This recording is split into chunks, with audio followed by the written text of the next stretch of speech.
Hello there. I'm Scotty. You're not. Welcome back to 2000's Revisited. So I've been wanting to revisit this movie for a while. Usually, when I revisit movies and franchises, I have to do the other movies in the franchise. Problem is, I have no interest in going back and rewatching and redoing the Blair Witch Project. I don't. I've watched it 3 times in my entire life, and that's enough. I watched it for the first time back in the 2000s when I got both of these movies. I re-got them again because they were like family movies and they got lost or something. I don't know. And then I re-got both of them and I rewatched both of them then. And then I watched it again for the review of this. My review that I did way back when. And it's no secret that I just do not like the Blair Witch Project. It's become more of a I just hate it. I love the concept and idea that was pushed with it, but I just feel like it's one of the most overhyped, pardon my French, piece of shit movies I have just ever. There's only 2 things good about the movie. One is the marketing. The marketing made the movie. If it wasn't for the marketing, it wouldn't have nothing. And I wouldn't have this movie to talk about. But the marketing made the movie. If it wasn't for the marketing, it would have crashed and burned. So I like the marketing. I like that people actually thought it was real. And I can see that. And if you watched it for the first time I watched it, it was a little creepy. But as you get older and you rewatch it, you just, you know. The other thing that I like about it is this line. And I kicked that fucker into the creek. Yeah, with the map. I like that line. But other than that, no. They're yelling at each other for almost the whole movie. I understand that when you get there, you're going to yell at each other, sure. The ending is good too. But just like, I just can't. Every time I watch it, I would just, I wish I was watching something else. I did say before, when I did my review back in the day, or years ago, where it was, that I like the idea of like conspiracy theories surrounding it, that it's nighttime, go to sleep. I open the windows to get some air, and then this fucking bird won't stop.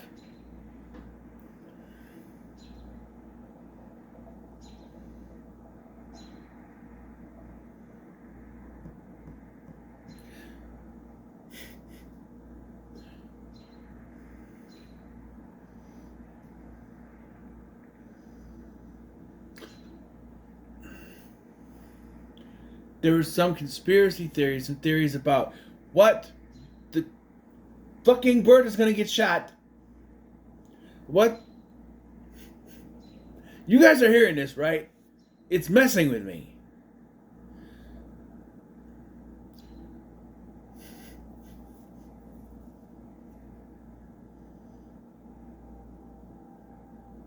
There's a theory of what the 3 of them are actually doing in the woods. They're not hunting. That's it. You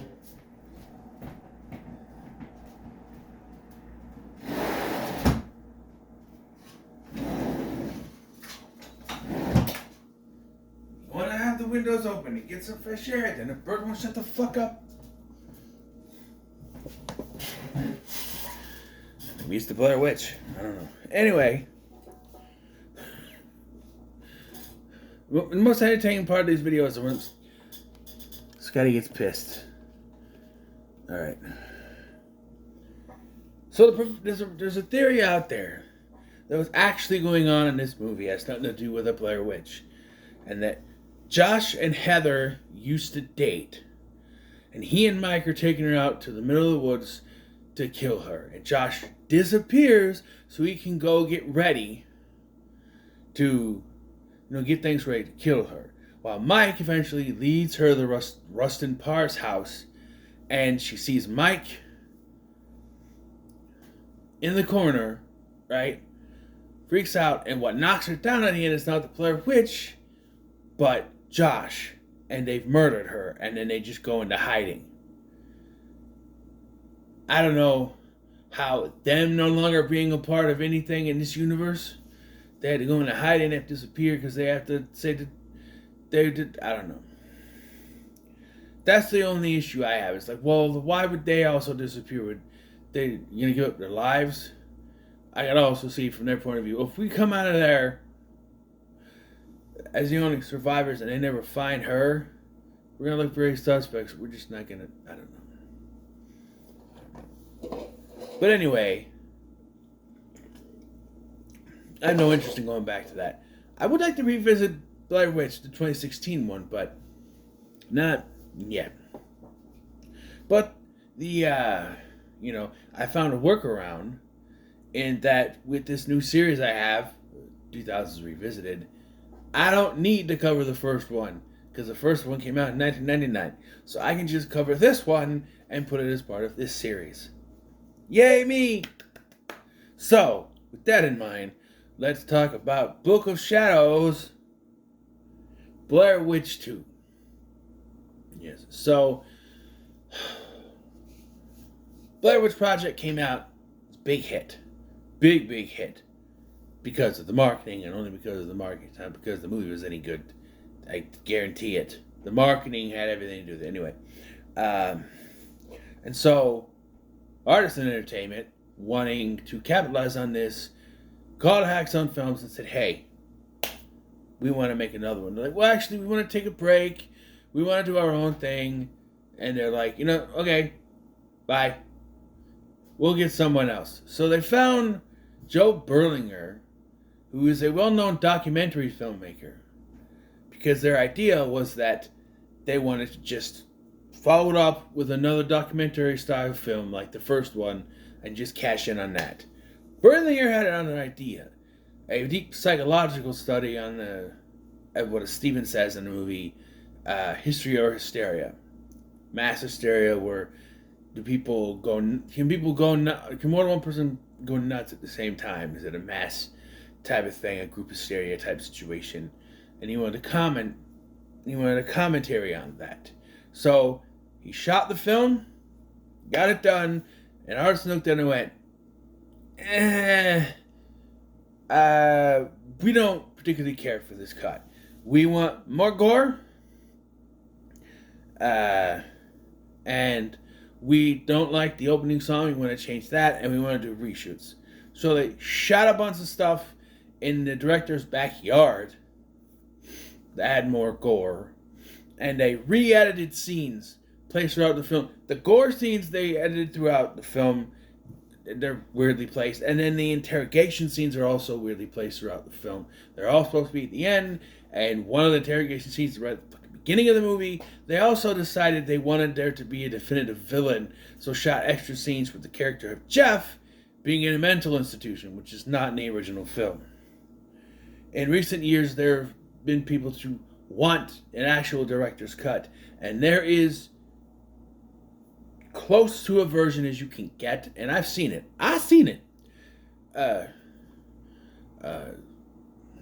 Through Facebook groups, they put out the link and stuff. I've seen a closely reconstructed version of this, and let me tell you, it's just the same film restructured to fit what Berlinger wanted. And in that way, I think it actually works better. Now, that is to say, I love this film, and I have issues, but I actually have fun with this. I love the actors in this movie. This is my introduction to Jeffrey Donovan, who I will go on to love in Burn Notice. And I love the other actors in this. The sheriff. The bodies were in the shape of a pentagram. Jeffrey. And it's, I don't know. Erica Learson, who would also be in Texas Chainsaw Massacre a couple years later, the remake. And Wrong Turn 2, by the way. And, I don't know. I always gravitate towards this. I said before, I grew up, I was a teenager in 2000, so I grew up with a lot of my heyday. 2000's horror was my heyday. There's a lot of 2000's horror movies that I will defend. This and White Noise. A lot of people don't like White Noise, and I think it's actually pretty good not psychological, the ghost thriller, supernatural thriller. The situation, I think it works. I love that movie. I need to revisit that too. That would be. Excuse me. You need to blow the schnoz here, or I'm gonna sneeze.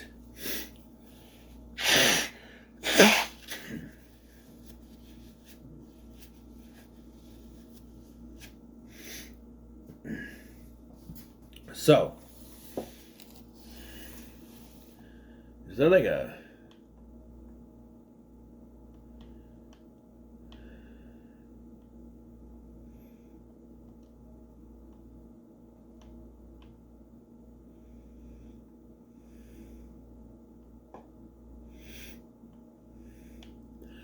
So, whereas the first film is a found footage film, this is a straight up regular movie, uh, which is said to be a reenactment of events that happened after the film after the Blair Witch film came out. In this universe, the Blair Witch is thus the movie, but technically all the stuff that they said in the Blair Witch movie also actually happened, right?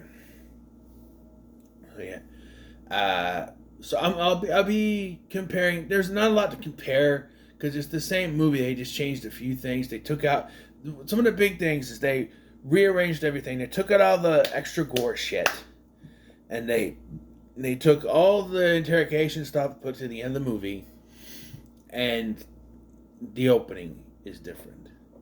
In the theatrical version that you watch on the DVD, they both start similar with the NTV news and everything, and just like, oh, I wasn't there, I was in the hospital, but I got out, and then it instead of cutting to him in the hospital getting a thing up his nose by a guy smoking, that's gone, and then it just cuts to Witchcraft by Frank Sinatra. It's witchcraft, which is what the director intended it for it to be, and I think it works.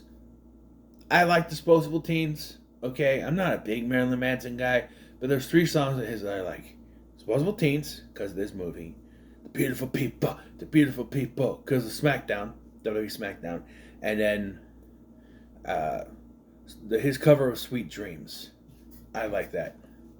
And that is because of A Trick or Treat. That scene, makes me think of that scene where the chicks turn into werewolves. I like that. But so it goes from that and immediately cuts to them in the car and there's no shots of the gore in the opening. It's just straight the opening going in there, and then it cuts to them in the car rather than the interrogation sequence, because that doesn't happen to the end of the movie. So he's cut to them in the Jeff's van. So yeah, and of course here we're introduced to our main characters. Jeff, what are their names in the movie? Jeffrey Patterson is his name, and we have Mr. Stephen Barker Turner. No, Stephen Ryan Parker, played by Stephen Barker Turner, excuse me. Stephen Ryan Parker and his girlfriend, Tristan Ryler. Sometimes they didn't even try with it, they just changed the letter. And then we also have Erica Gearson. Again, they just took out an H and added a G. Who is a real life witch, blessed be, a Wiccan. And so they gotta stop at the cemetery to pick up Kim Diamond, played by Kim Director, who she's goth and she also has psychic abilities that aren't explained. And how do they get around explaining it? Well, every time they ask how she saw something, she goes, I don't know. Or how do you know that? I don't know. Just keep having her say, I don't know. And that's good enough. It's not, but we're going to pretend it is, I guess. And I love the line, I need, amphetamines now or something like that. And he's like, weed is what I got. Beer I'm going to get. I like that line.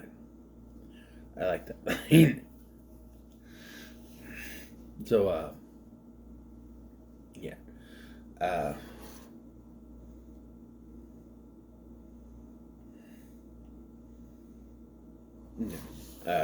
they also explain that Erica is the daughter of a minister who disowned her when she started practicing her Wiccanism.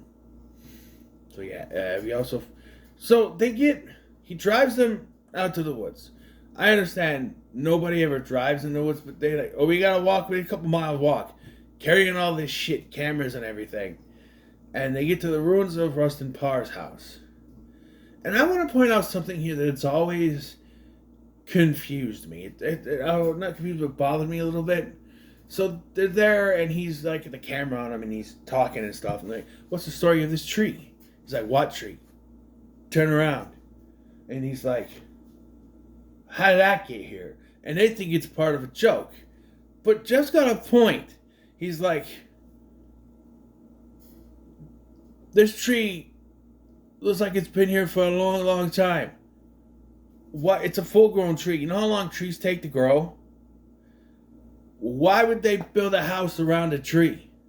And they're like, yeah, whatever, Jeff, you're not funny. Drop the bit from your next tour. I'm like, and it always bugs me that nobody has any common sense, but Jeff here, he's got a point. How could there be a tree in the middle of a house? Right? That's a tree.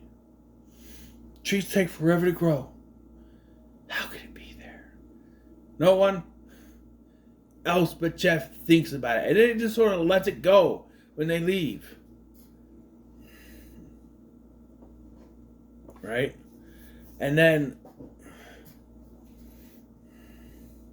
so he sets up his cameras and they start to, do things. I want to point out, we do establish that Tristan is pregnant. Not that it matters, because she's like downing beers and smoking weed with the rest of them, and I'm just like, really? I mean, I know that even being around that stuff, pregnant would be. And I know that the whole thing with them is like, Jeff wants to keep it, and she doesn't. But then if he wants to keep it, why is he allowing her to drink beer and smoke weed? And it doesn't make any sense.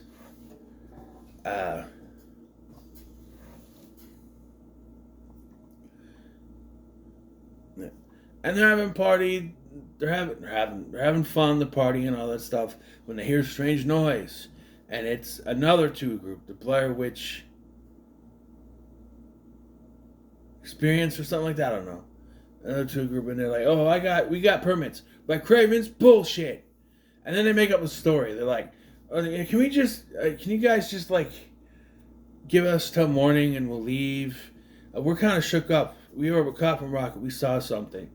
And Jeff is like, it's a cue to start lying, and Jeff jumps on that. Oh yeah, Coffin Rock scared the shit out of us. I don't know what accent he's trying to do in this movie, but he goes between Boston and New York a lot. Yeah, Erica, they're my tapes. I would love Mark Wahlberg to play this role. Oh yeah, Coffin Rock scared the shit out of us. Yeah, Erica, they're my fucking tapes. That would be something.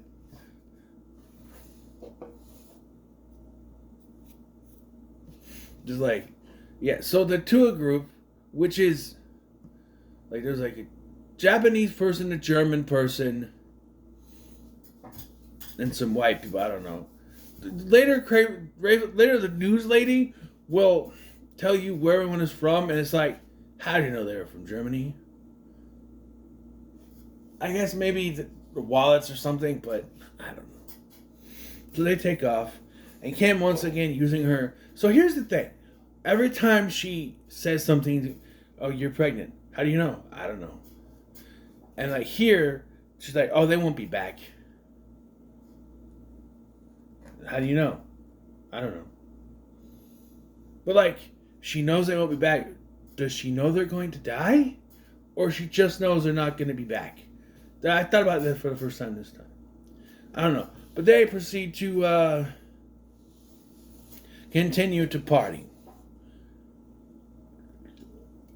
And they wake up, and it's snowing. Actually, no, it's not. It's Stephen's book, the book he's writing on history, Blair Witch History of Hysteria, or Stereo History, whatever it's called. It's all ripped up and all over the place. Jeff's cameras are gone. His stuff is destroyed. His footage is gone. But Kim points out, actually the tapes are still here. And points to where they found the Blair Witch tapes. And that's where we get, yeah, Erica, they're my tapes. I should also mention, I always forget this part. Tristan has a dream of her drowning her baby in the lake. And she then has a miscarriage. And here's something. The studio, Artisan, wanted more gore in the film, but were very against Tristan's miscarriage blood. Apparently, bludgeoning someone with some blood from bludgeoning someone or murdering someone in a movie is fine, but baby miscarriage vagina blood is too much. The director had to fight with them to keep it. I don't get that. It's just blood. Right? I've seen worse stuff. Don't watch it. But like Cabin Fever 2 has like an infected penis with gooey shit coming out. Far worse than just a blood spot on the pants in the crotch area. Yeah. And this is where we get our first, well, after the internet with Jeffrey. Where it's like, swear to Christ it was an accident, or whatever he says it. And then here, it was blood in your van. Just not a miscarriage. You know, you were there. So there is a scene of Craven's talking to him when they're at the hospital after the miscarriage. Where he's like, you know what you're doing, and the tourists. And like, Tristan sees some things.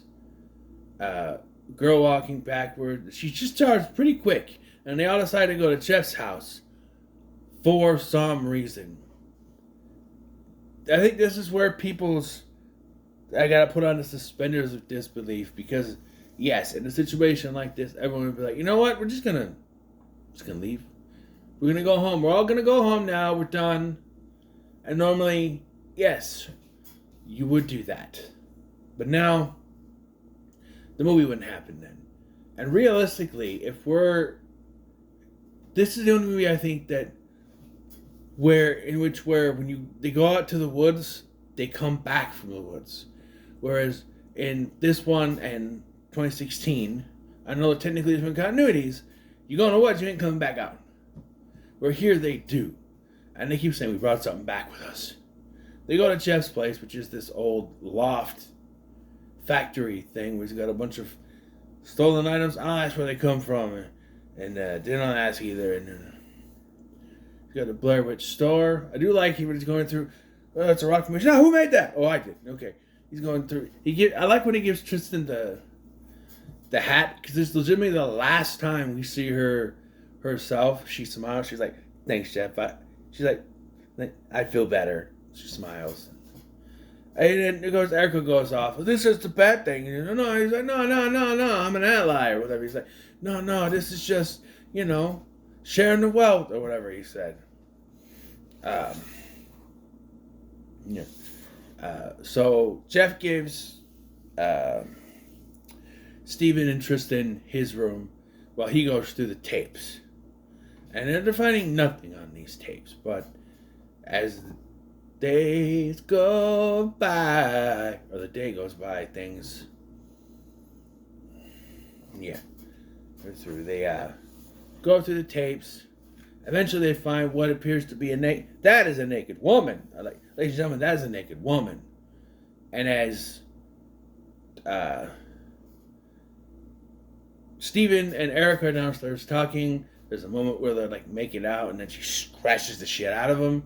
I don't know. There's a lot of weird things that aren't really explained, but they are explained and they're not explained. I don't know.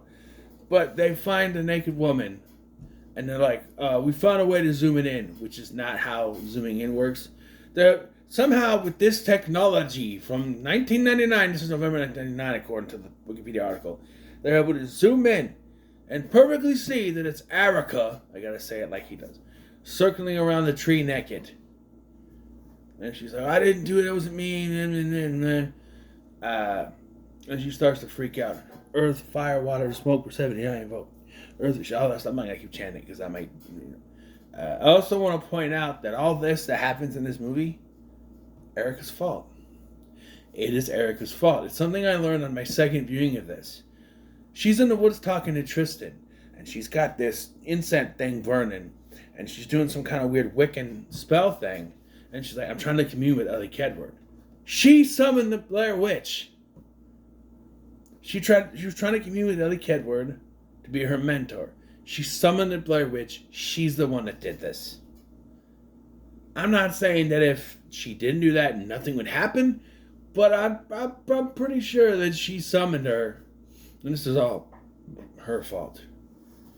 Look, if you go from one point of view, the ending of the movie goes to another point of view that isn't 100% clear to me, but I will.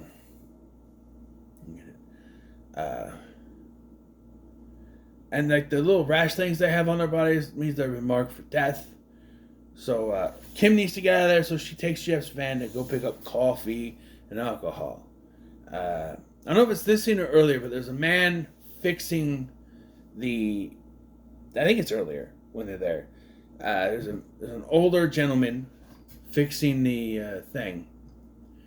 And he goes, I'm done now. That's Rustin Park. Because in the story, that's what he says. After he killed all those kids, he's like, I'm done now, or I'm finished now, or something like that. And so she brings the beer up, and Peggy refuses. That's the lady of the thing. She refuses to serve her. And I do check her out, and I can never figure out why she does this.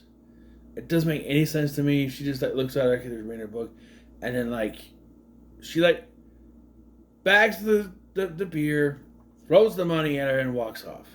And then later when she gets back, she finds a bloody nail file in there. But we're not done yet. She tries to drive away. Also, when she leaves, the tools on the outside are now bloody. And then when she's driving, she sees a bunch of kids and almost hit them. She ends up hitting a tree and gets a little dent in Jeff's van. She comes back, she tells him, she gives him his coffee. Let's say that's how he says it. And Erica is now gone. Nobody knows where she is. Steven's the last one to see her, but he doesn't know. Well, actually, she was last with him. Well, actually, no. Kim's the last one to see her. So, yeah.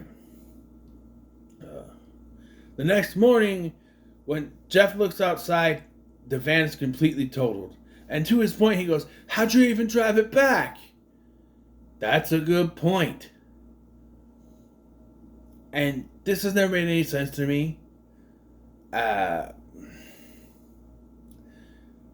Yeah, it is completely destroyed. You can say that it's there so they can't leave, but it just doesn't make any sense. He was like, no, it was a small ding. And then this is where Erica's gone, and they try to call her father, but it's like, he doesn't have a daughter. It's like, well, I know he disowned her. No, they have no children. So they immediately jump to, she lied to us. That's not even her name. And I'm just like, really? You don't think there's some kind of other manipulation? How do we know you're even actually calling out? How do you know the Blair Witch hasn't messed with stuff and it's actually just her? You know, it's not actually, I don't know. And Tristan starts to act strange. I forgot to mention, there is the thing where Steven does go outside and he sees Erica, or is that later?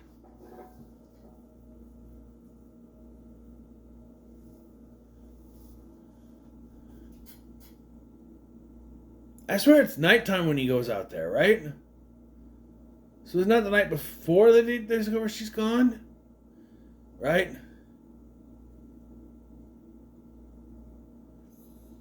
I don't know, but he goes out, they see Erica, and he goes out, and the thing crumbles. You know who it is. And I like how the Blair Witch or whatever, the little Ellie kid was like, you know who it is, it's Erica's voice. And then Tristan comes out, looks at him, and goes back in, and the other two have to pull him up.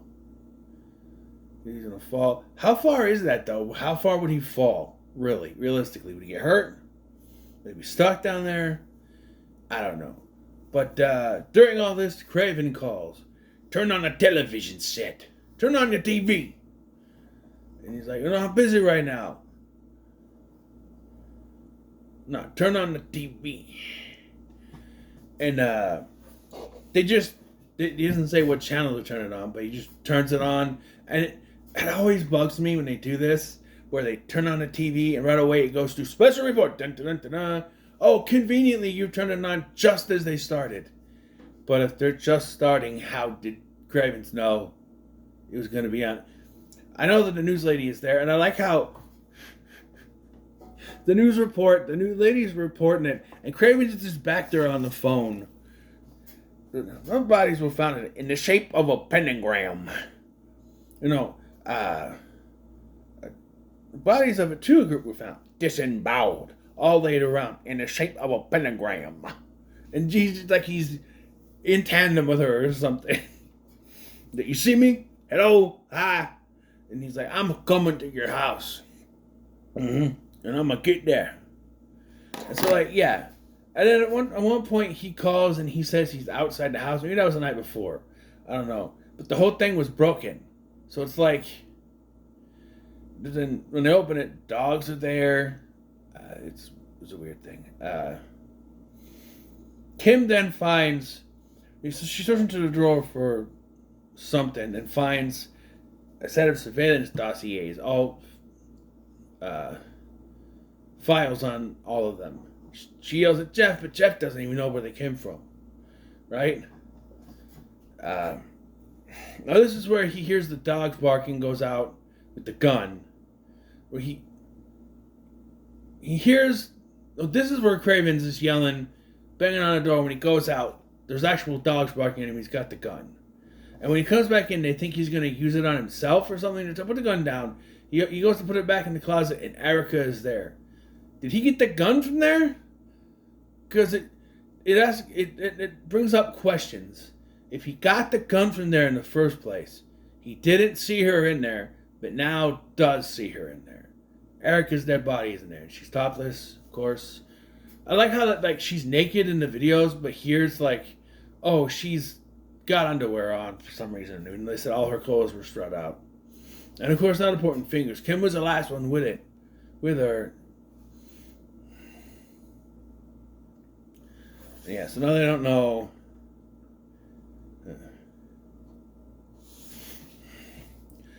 So Tristan starts making weird chants and speaking backwards, and they're like, hey, wait a minute, backwards.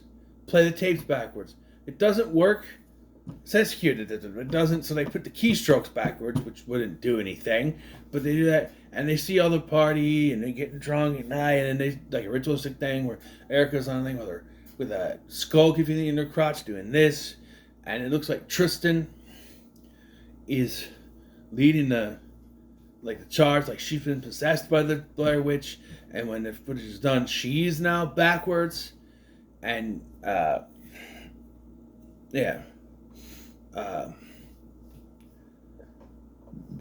she acts like she has no idea what it is, and then she's like, and completely turned the other way, and so Jeff starts to film the situation, which is the second time where he goes, "She's the witch, man." He says it earlier too, but not to her, to Erica, I think. "She's a witch, man," about Erica, where it's like, how do you know Erica's behind this? "She's a witch, man." But yeah, there's also a scene after they find Erica's corpse where they're all smoking. And Jeff's the only one where when everyone, the other two, like when Kim and Steven smoke, they inhale and don't put any smoke out. But then Jeff's talking and he's like, it's Erica. I guess it's not after they find the corpse, before they find the corpse. Because they think that Erica's behind it. Or whatever. It's after they find out that the people are dead. That's what it is. So Tristan starts to taunt Steven, and in the fit of rage, is what it says, he pushes her off the balcony, hanging her to death. Yeah. And then they are interrogated by the police. They're meeting. Well, they see all the vicious murders, which I'm assuming we're not supposed to have. I don't know.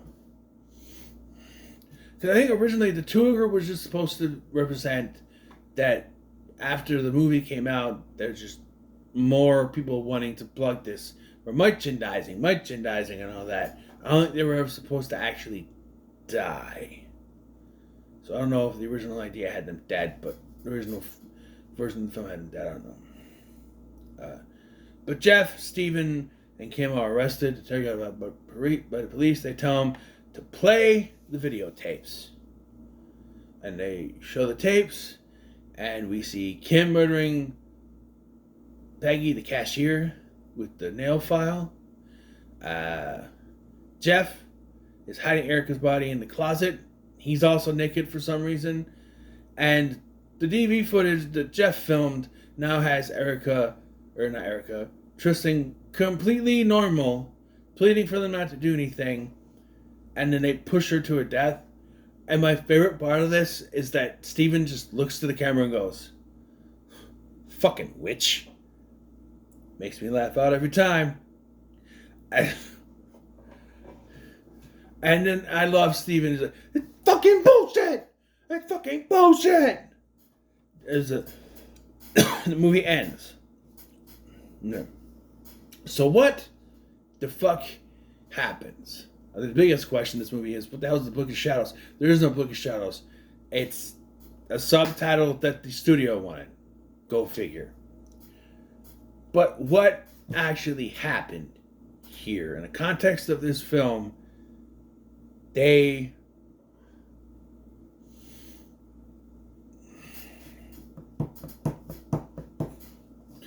It's kind of confusing in a way. Kim murdered Peggy, that's for sure. I'm assuming they're saying that Jeff murdered Erica, and then Tristan, of course. Steven did that. But as it pertains to the footage, pertains to the people at Coffin Rock, they saw visions of them murdering them. Again, that wasn't part of the original film, so I don't think that was ever supposed to be like a thing. Like, because it doesn't really make sense with the other footage. Because the footage that they show, think about this. The footage that Craven has them rewound are the footage of Tristan being hung, footage showing what happened to Erica, and the footage from security cameras at the convenience store. They don't show any of the footage from that night that shows them supposedly killing those people, because it was never supposed to be in the original film, and his interrogations were about what happened to Erica and Tristan, not the people shaped in the pentagram.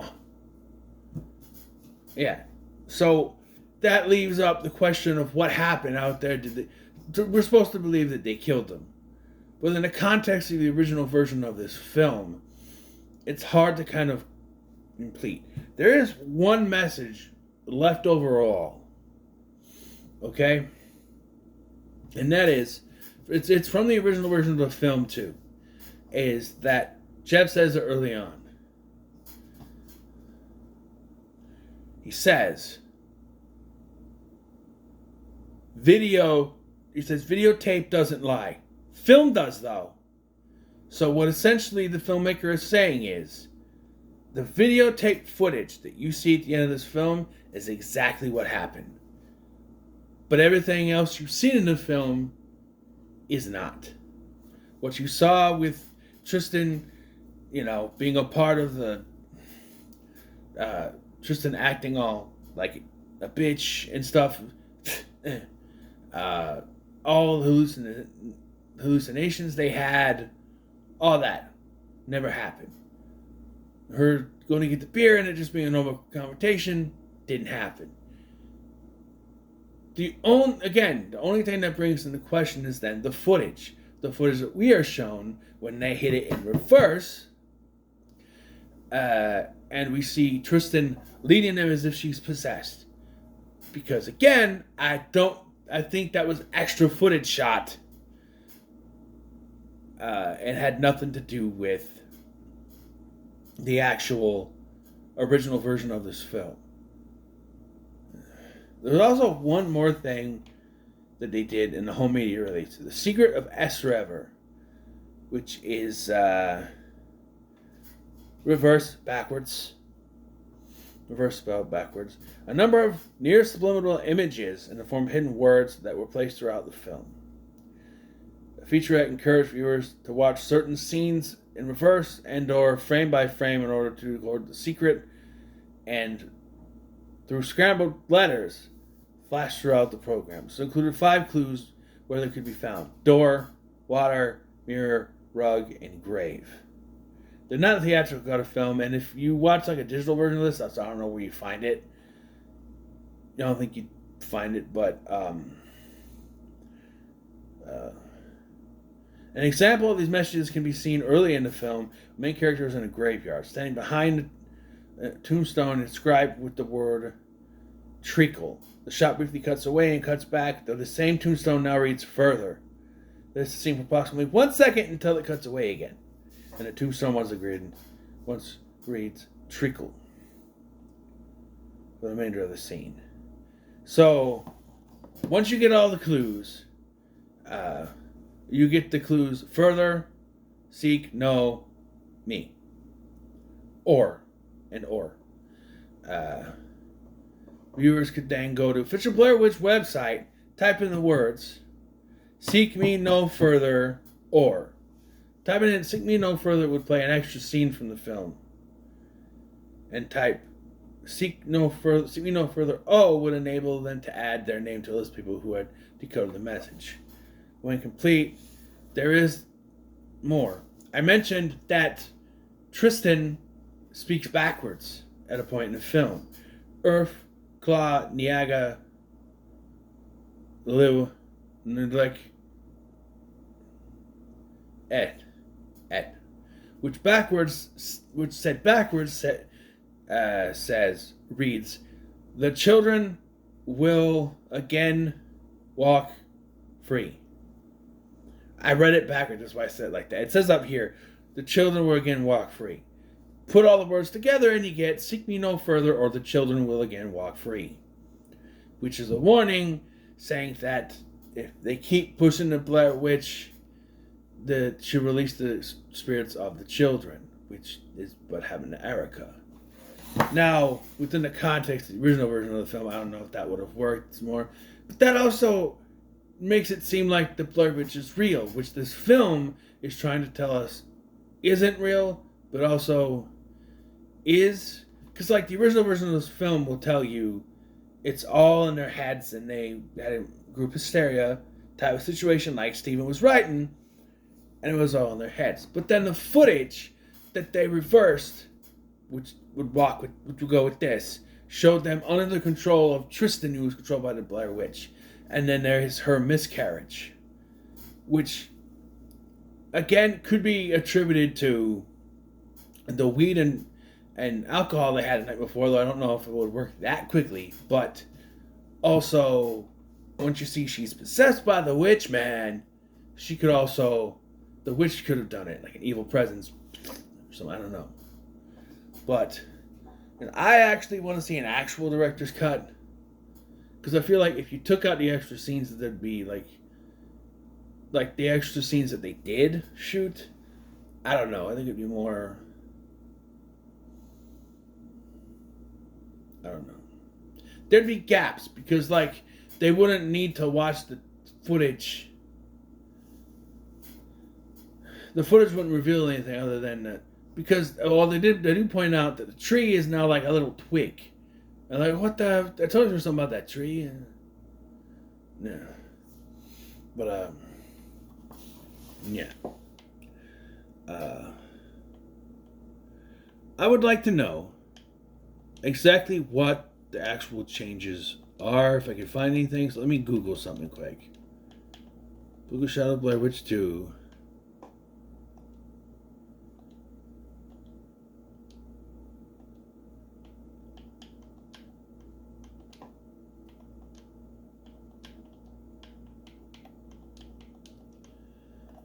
Changes made.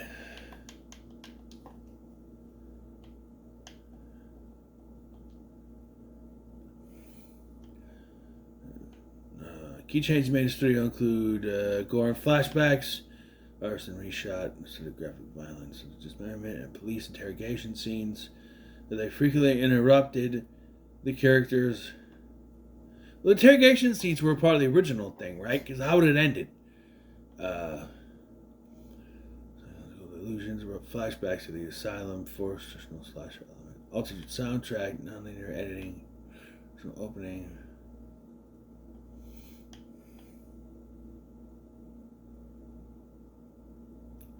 Official Joey C has a video. I'll have to check that out.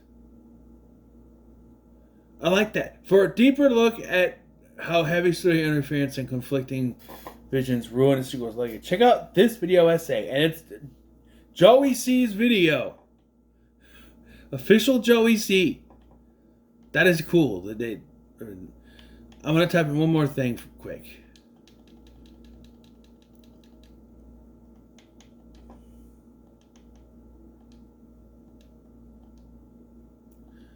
Original cut. Is that...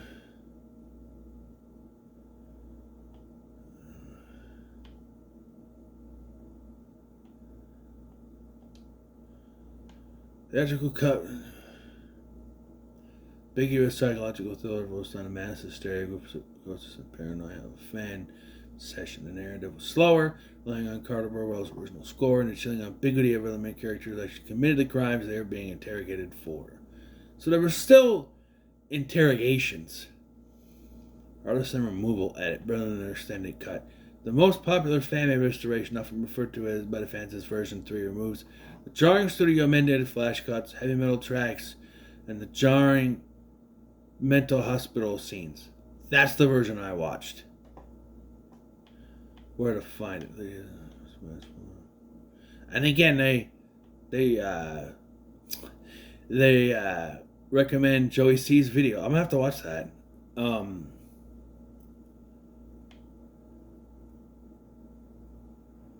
BlairWitch.net. This is where I can actually watch the artist removal cut. Yeah, this will take you to a link. Okay. Features Eileen Treacle's Tristan's Delusion Director's Cut Hospital Scene. Was that? Oh, that's Eileen Treacle. That's the little girl, right? Audio and dialogue. New Director's Cut style movie intro featuring Donahue recreated and restored original opening text for the following. Oh, that's right. There's a thing that talks about the Blair Witch, or the thing. Yeah.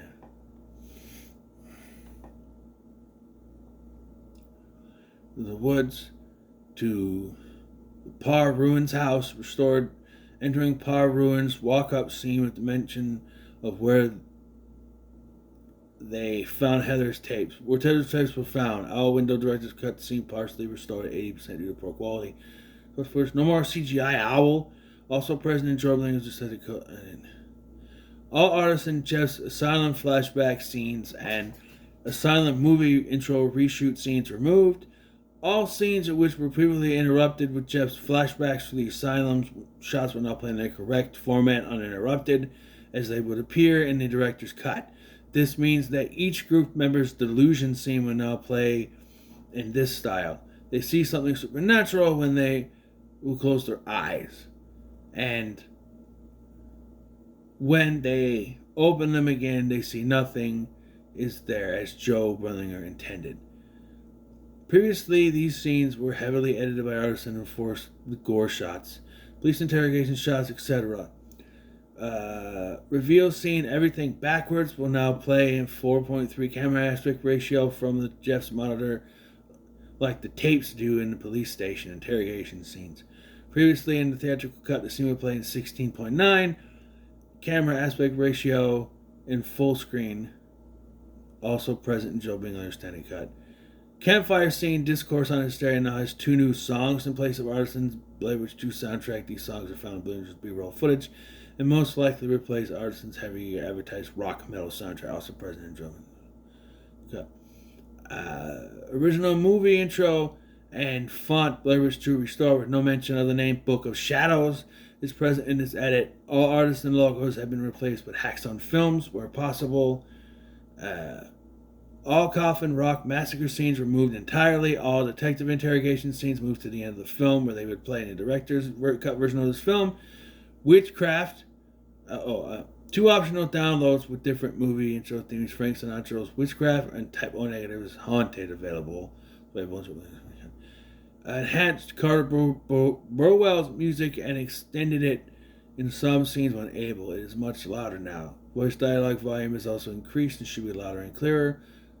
Yeah, I watched one of these cuts, and it actually worked well in that format, actually. But yeah, so overall, man, I still love this movie. Even after sitting through it, it's one of those movies I can put it on and have fun with it. But I'm gonna be fair in my review. And I think my original one I was still going by numbers, but I'll give it a pretty good. Because I have fun with this movie, man. I love this movie. But I can't outright just give it a to the moon just because I love it. Because I know quality-wise it's not. It's not. It's a fucking mess. But I love it so much. So it's pretty good for me. So, what are your thoughts on Book of Shadows, Blair Witch 2? Leave a comment below. Make sure you like, share, and subscribe. Thank you for watching. I'm Sky, and I'll see you in the next one.